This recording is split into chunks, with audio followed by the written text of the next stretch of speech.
अपने परिवेश का जिसमें अध्ययन करते हैं, विज्ञान की वह शाखा जिसमें अपने परिवेश का अध्ययन करते हैं उसे हम इकोलॉजी कहते हैं। क्या कहते हैं? इकोलॉजी। इकोलॉजी क्या है? परिवेश का अध्ययन। परिवेश को समझते हो ना?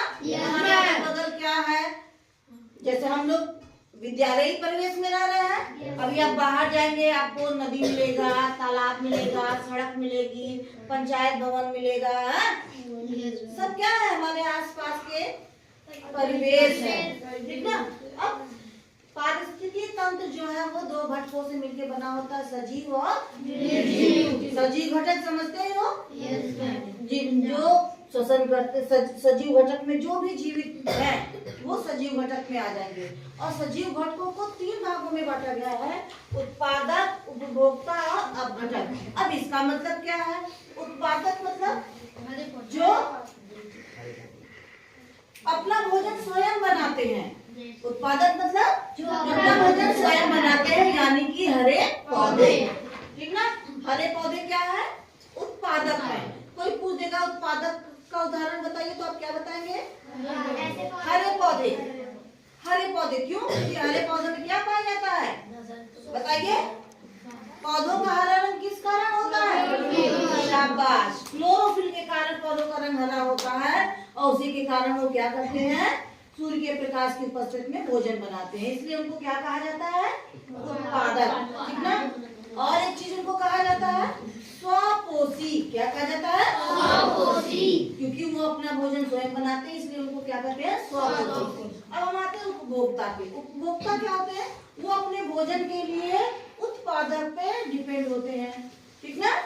अब जैसे इसमें भी कई चरण होते हैं। प्रथम चरण का उपभोक्ता, द्वितीय चरण का उपभोक्ता, तृतीय चरण का उपभोक्ता। प्रथम चरण का उपभोक्ता क्या होगा? जो हरे पौधों को खाएगा, जैसे बकरी, गाय, भैंस, ये सब क्या है? पेड़ पौधे खाते हैं ना। वो क्या हो गए? प्रथम चरण के उपभोक्ता। और द्वितीय चरण का उपभोक्ता जो ये प्रथम चरण वालों को खाता है वो क्या हो गया? द्वितीय चरण का उपभोक्ता।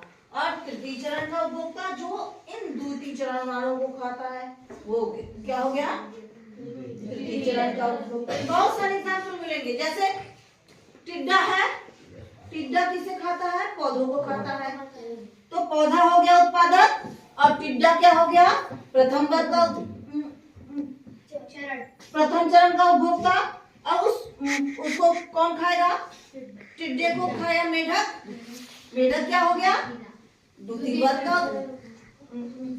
चरण का उपभोक्ता, ठीक। और फिर मेढक को कौन खा लिया? सांप खा लिया, तो सांप क्या हो जाएगा? तृतीय चरण का उपभोक्ता। समझ में आ गया? ऐसे बहुत सारे एग्जाम्पल हैं आपके पास, आप उससे समझ सकते हैं। समझ में आया कि नहीं? उत्पादक हरे पौधे, उपभोक्ता जो भोजन के लिए किस पर डिपेंड है? उत्पादक पे।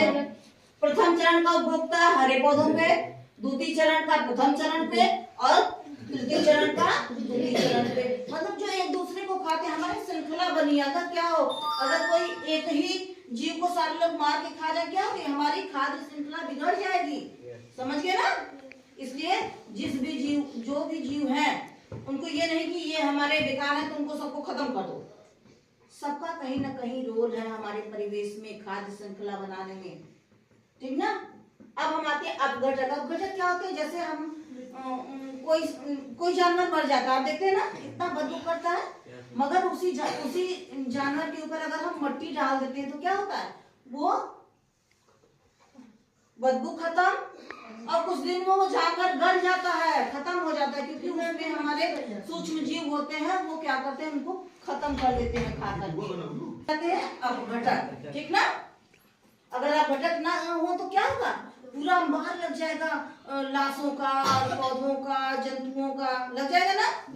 तो इनकी भी आवश्यकता है, इनकी भी आवश्यकता है, इनकी भी आवश्यकता है। अब निर्जीव घटक है। निर्जीव का मतलब समझते ही हो, जो सजीव नहीं है। सजीव के सारे लक्षण आपको पता ही है। अब निर्जीव घटक में आ गया स्थल मंडल, जल मंडल और पौधों को। उनको खा गई छोटी मछली, फिर छोटी मछली को कौन खा गया? बड़ी मछली। तो उत्पादक, उपभोक्ता प्रथम वर्ग, द्वितीय वर्ग, तृतीय वर्ग हो गया ना। समझ में आ गया? ठीक। ऐसे ही वायुमंडल में